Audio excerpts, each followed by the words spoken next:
We've got the Mitsubishi Outlander and the Volkswagen Tiguan in our comparison this week. These are the only two compact utility vehicles that either come standard with a third row of seats or offered as an option. Let's get into it. The Outlander comes with a 2.5-liter four-cylinder engine matched with a CVT with super all-wheel control. It has 181 horsepower and 181 pound-feet of torque. The Outlander also offers a PHEV. The 2022 model comes with a more powerful 2.4-liter four-cylinder engine plus more battery capacity compared to the outgoing model. It now gets 39 kilometers of EV range. The 2023 Outlander PHEV will be arriving later this year and won the Japanese Technology Car of the Year award and the Good Design award. The new PHEV has a 20 kilowatt-hour battery and an all-electric range of 87 kilometers on the WLTC testing cycle. The EPA range has not been released yet, and typically that range is lower. The Tiguan is offered with just one engine. It's a 2-liter turbocharged four-cylinder and an 8-speed automatic transmission. 184 horsepower, but good torque at 221 pound-feet. Standard all-wheel drive in Canada, but in the US you can order front-wheel drive or all-wheel drive. The Outlander offers more ground clearance at 8.3 inches compared to the Tiguan at 7.6. It has plenty of power in the city, but when on the highway and going up an incline, we find that there is a lack of power. But at highway speeds, it's smooth and offers a comfortable drive.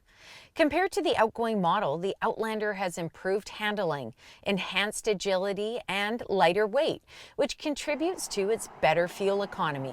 Standard features include forward collision warning and blind spot monitoring and rear cross-traffic alert. The Tiguan has been updated for 2022 and comes with some nice improvements to the engine and transmission. We were pleasantly surprised by the change from the previous model. The drive is more engaged and the cabin is now quieter. It has a real European charm to it. Although there are some complaints about the lack of horsepower with the Tiguan, we found it to be sufficient for the class whether on the highway or in the city. Standard features include front assist with autonomous emergency braking, blind spot monitoring, and rear cross-traffic alert. Nice shirt. I know.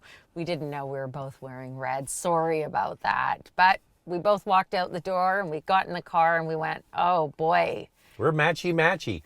We don't do this all the time. Hey, back to the engines and everything. The one thing I'll say in the favor of the Tiguan is because it's turbocharged, you get more torque. And torque is what you use from traffic light to traffic light. It's what you use most of the time. People pay for horsepower, but they use torque.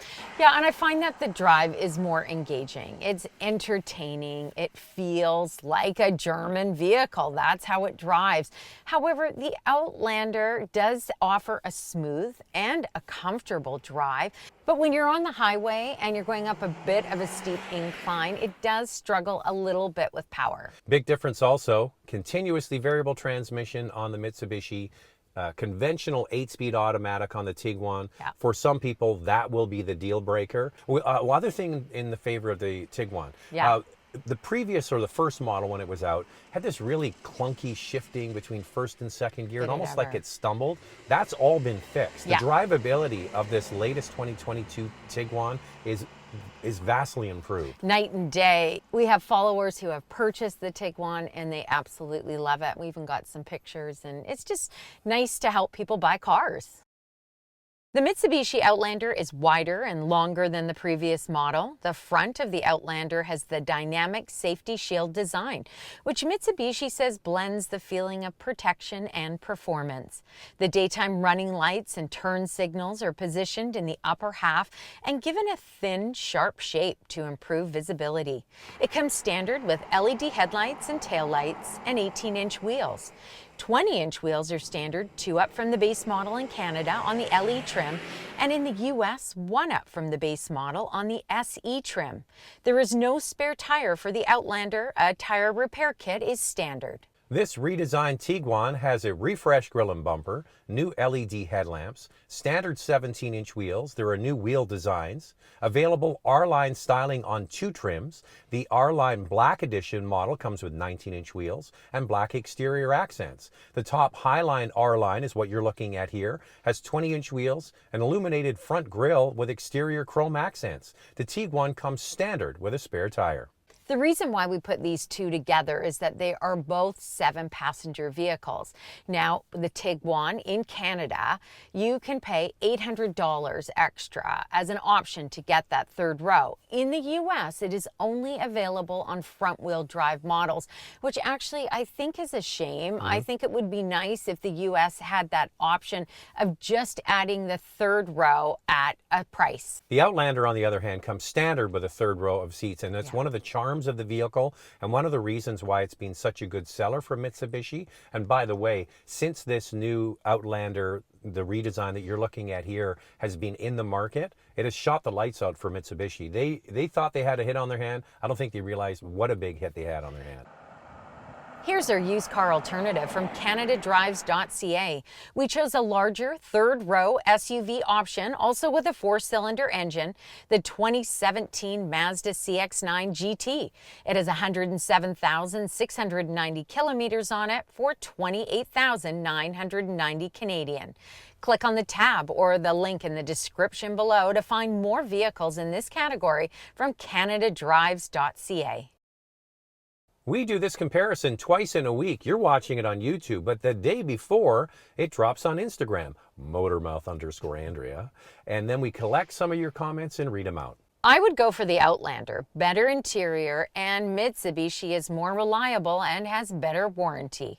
I'm a VW guy. My Golf and Passat are both excellent cars and no CVT, but the interior of the Mitsubishi is very impressive.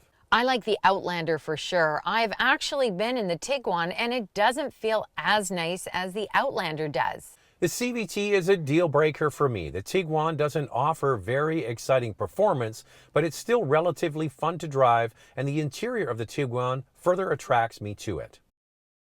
The Outlander is a standard 7-passenger vehicle and offers a beautiful interior design. In fact, it won one of Ward's 10 best interiors. Compared to the previous model, the cabin is quieter. Mitsubishi added double-pane acoustic front door glass to eliminate vibration and noise. The thicker steering wheel has a more natural feel to it. Engineers added dampers to reduce steering vibration. The Outlander comes standard with heated front seats, Apple CarPlay and Android Auto, a 7-inch information display, an 8-inch touchscreen, push-button start, remote keyless entry, cloth upholstery, and manual driver and passenger seats. In the US, the heated front seats are standard, one up from the base model. All trims but the base model on the Outlander get a heated steering wheel, a hands-free power liftgate, wireless charger, and a panoramic sunroof. A 9-inch touchscreen with wired Android Auto and wireless Apple CarPlay are standard, two up from the base model. In the US, there are a few differences. The larger touchscreen is standard, one up from the base model. The panoramic sunroof is available in a package, also on that trim, and the heated steering wheel is in a package on the SEL trim. The top 2 trims is where you'll find all those extra features like a 12.3-inch digital driver display, heated rear seats, quilted leather appointed seats, a 10-way power driver seat, and a power passenger seat. The top trim is a head-up display and the Bose sound system. In the US, you can add packages on the lower trims to get some of these features. As we mentioned, the Tiguan was updated for 2022 and it got upgraded materials, new interior color options with available 2-tone leather, and a third row, as we mentioned, for $800 Canadian. In the US, that third row is standard, but only on front-wheel drive models. The Volkswagen comes standard with a heated steering wheel, heated front seats, cloth upholstery, and an 8-inch digital cockpit. You get a 6.5-inch touchscreen with Apple CarPlay and Android Auto, keyless access, and a push-button start. If you go one up from the base model, the Comfort Line trim in Canada, or what's called SE in the US, that's where you get the larger 8-inch touchscreen. The instrument cluster goes from 8 inches to 10.25 inches. You get a wireless charger, wireless Apple CarPlay, and Android Auto. You also get 8-way power driver's seat and leatherette seating surfaces. There's a new trim called the Comfort R-Line Black Edition, and it comes standard with front and rear parking sensors and 30-color ambient lighting. The top Highline R-Line that you're looking at here, or what's called the SEL R-Line in the US, has all the extra features like an 8-speaker Fender audio system, driver's seat memory, heated rear seats, leather seating surfaces, a power passenger seat, and ventilated front seats. A power tailgate is standard, one up from the base model in Canada, and you can add a panoramic sunroof to this trim for $1,500 in Canada or $1,200 in the United States. In the US, the power tailgate is available two up from the base on what's called the SE R-Line Black trim. Now, both of these interiors are a totally different take, and they're both really good. Like, I'd have a hard time choosing which interior I like better. Really? Oh, yeah. Oh, no, I think the Outlander has a much nicer interior. And, you know, VW, that 6.5-inch touchscreen on the base trims, I mean, just do 8-inch standard. Andrea, they need something to get you to spend more money. Yeah, but Mitsubishi doesn't. Yeah, and screens are a big deal for people. So they go, well, I want the bigger screen, I'll spend the extra money. That's what they do. It's called a grade walk. They walk you up into a better trim. But over to the Tiguan, the updates they did, the materials, the layout with a integrated screen into the dash, and the buttons and the ambient lighting, which I know you love, Andrea, is a big selling feature. To me, it's a real simple, clean, classic design, and they haven't screwed it up with all the touch swipe sensitive stuff that they've done with the GTI and so on, right? Yeah, very true. Now, many people are saying, oh, the Outlander looks a lot like the Rogue. Well, there is a Renault Nissan Mitsubishi alliance, and the Rogue and the Outlander are based on the same platform. So they are going to share things here and there, but this is engineered by Mitsubishi engineers. Yeah, and the thing is with the interior, the one you're looking at for both of these vehicles is the top trim. They always give us the top trim. So we don't really get a great representation of what the lower trims look like in our experience, but this is the best of the best for both these products. And I would say, you know, the Outlander won one of Ward's 10 best interiors for good reason. Just look at it. It's very rich looking. And back to my point earlier about a whole bunch of new people are coming to the Outlander and the Mitsubishi brand. It's because of that interior and the exterior look. It's a great combination. But the thing about the Volkswagen, it's just a well-designed traditional cockpit. It is, and it looks like all the other Volkswagens in the Volkswagen lineup. So you know what you're getting into, don't you? You know, the Taos, the Tiguan, the Atlas all have this boxy design, and the interiors are very similar with the digital cockpit being offered. Let's get into the space. The Tiguan and Outlander are about the same length, but the Outlander offers an extra 1.5-inch of front legroom. You'll be able to spread out more in the Outlander with over an inch more second-row legroom. Comparing the 7-seater Tiguan with the Outlander, they are very close in cargo space behind the second and third rows. But the Outlander wins in overall cargo capacity with 79.7 cubic feet of space compared to the 7-seater Tiguan with 65.3. The 5-seater Tiguan offers 73.4 cubic feet of overall space. Let's start with pricing, and let's start with the Tiguan. The front-wheel drive S model in the United States is just under $26,000. The first trim in Canada is called Trendline here, and it comes standard with all-wheel drive and is just under $33,000. The most expensive model in Canada is called Highline R-Line, and it's just under $43,000. In the US, it's called the SEL R-Line, and it's just under $37,000.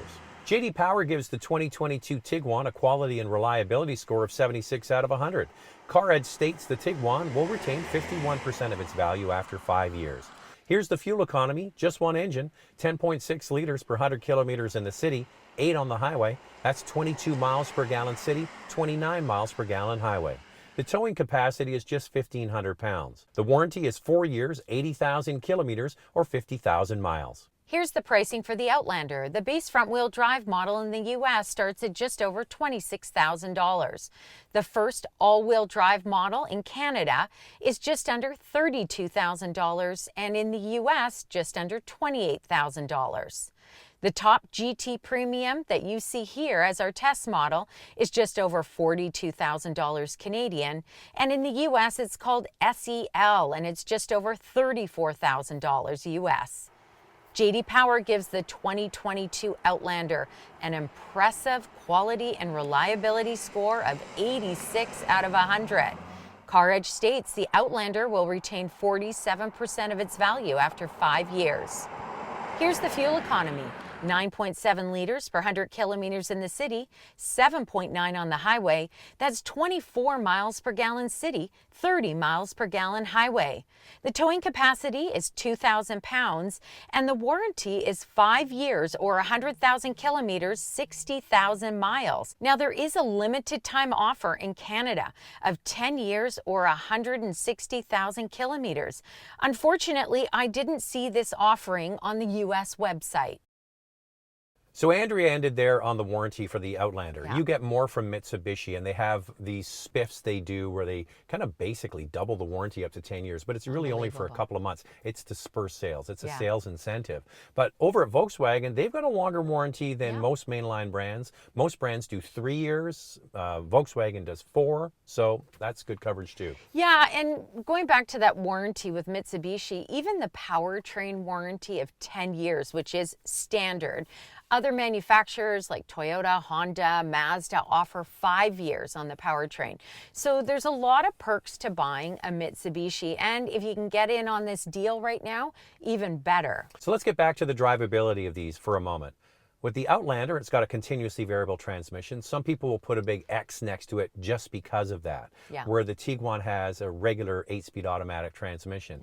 And then the power issue. You get more power with the Tiguan versus the Outlander because of the torque. But if you wait for the plug-in hybrid that's coming from the Outlander, a lot of that lack of power is made up with that boost of electrification. So if you're kind of on the fence with the Outlander, you might want to wait and think about that one. Well, that's the one I'm really interested in. PHEV works really well for our family. I think the range is going to be very good. It may even knock the RAV4 Prime off of its pedestal. It is possible that this Outlander is going to come in with more. Yeah, and the reason why we say that is because the RAV4 Prime has an 18 kilowatt hour battery, and the Outlander PHEV has a 20 kilowatt hour battery. So you've got more battery capacity. Hopefully it'll get you better range. Anyway, we're going to kind of pull it back and go to these two gas models, which is what most people buy. But I think that they're both different and unique and have great selling attributes on their own. This is a really hard choice for me. I like the Tiguan for its entertaining drive. It's really fun. I like the Outlander for its comfort level, the space that it offers. It's a standard 7-seater, and I can even sit in the back of that third row, even though it is tiny. On a short trip, I can make it. It's not for you, Andrea. It's for little kids. It is for little kids, but I could do it. These vehicles are little kid opportunity capsules. You take a kid to a sporting event, and then somebody wants you to take their kid home. Sure. A short drive, extra kid in the back. That's what they're for. Yes. So look at those quality scores. Volkswagen actually did pretty well. Like, we look at all of these different cars week after week, and the quality score from J.D. Power for the Tiguan is actually kind of average, to be honest with you. The Outlander scored incredibly well, and so did the Rogue that it's based on. That 86 out of 100 is incredible. I pull numbers all the time for our reviews, and like Zach said, the Tiguan is pretty average. For Mitsubishi with this Outlander to get an 86 out of 100, wow. Yeah, it's really quite incredible. Wow. So these are really the only two choices in the compact utility segment. This is it to get that optional, occasional, I should say, third row for usage. Well, for what you get in the Outlander for just over $42,000 Canadian, I think it's a lot of value here. It is less than the Tiguan, so that's something to consider. And there are so many trims on the Outlander. You are definitely going to find one that meets your needs and your family's needs. All right, we're all done. If you want to get a comment in for a future video, make sure you follow Andrea. It's Motormouth_Andrea. And what else do they have to do? Well, you've got to subscribe, hit that notification bell. We put out a lot of content each week, and you'll want to be notified. All right, and when will we see them, Andrea? We'll see you next week.